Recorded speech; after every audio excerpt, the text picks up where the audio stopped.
Welcome to Ask Southern. My name is Aaron Myers. I'm the production manager at Southern's manufacturing hub in Kinston, North Carolina. I lead our production team. The purpose of these Ask Southern informational videos is to show you some of the installation techniques that I use. There may be several different ways that you install Southern's products, and if after seeing this video you have any comments or questions, or you would like to share your favorite methods, we would love to hear from you. Our contact information should be at the bottom of the screen. And now, here's today's Ask Southern topic. Today, we're going to talk about porch rail kits. I'm going to show you some of the techniques that I like to use when installing a porch rail kit. And we're going to install it here between two vinyl wrap wooden posts that we have here at the plant. We've got our rail cut.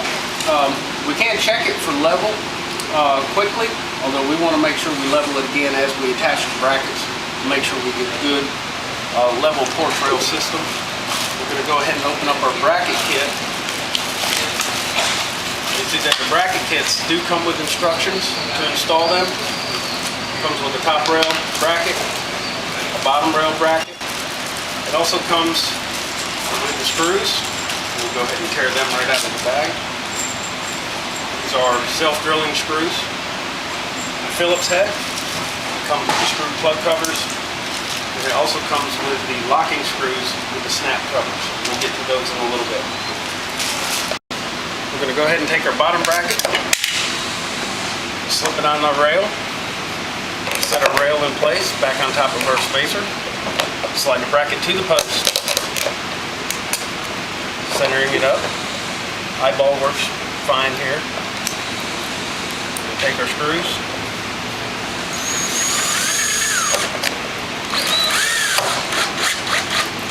shoot it right to the post. It's that simple. We're going to do the same thing on the other end, and we'll have our bottom rail attached. Once we have it attached, we can remove our spacer block, and you finish off the screws with these snap covers to give you a nice clean look. There's 4 screws in the bottom rail brackets on the T-rail system. We have 6 screws on the top rail brackets.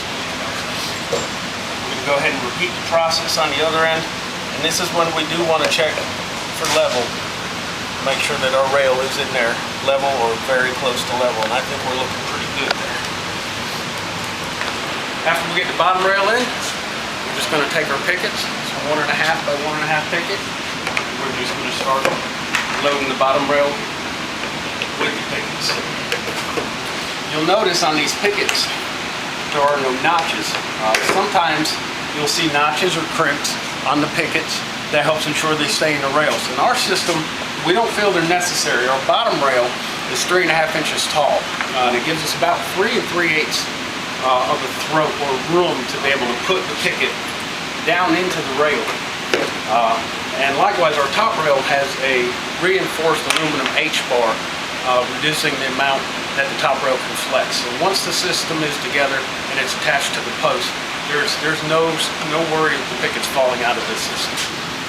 Another thing you'll notice is how tight or how close the hole is to the picket.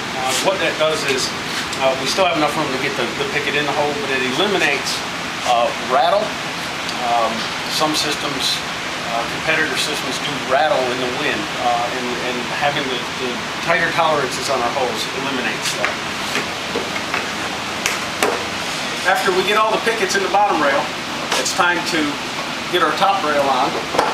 We start at one end with the first picket, holding the rail at an angle, and then just working the pickets into the holes. Work your way all the way down the rail, lowering it into place.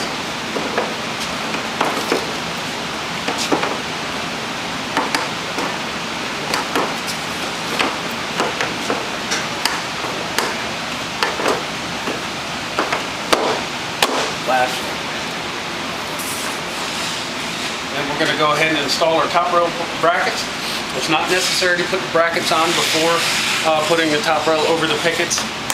You do have enough room to flex the rail outward, slipping the bracket into place, and then sliding the rail back into place. Do this again on the other end. Slide your bracket tight to the post, center it up. We're going to attach it with screws as we did the bottom rail. We're going to go ahead and we're just going to eyeball this thing in the center. It's not critical to measure. Whatever looks good probably is good. And then we're going to attach it using 6 screws provided with the Porch rail kit. We're going to go ahead and repeat the process of attaching the top rail bracket.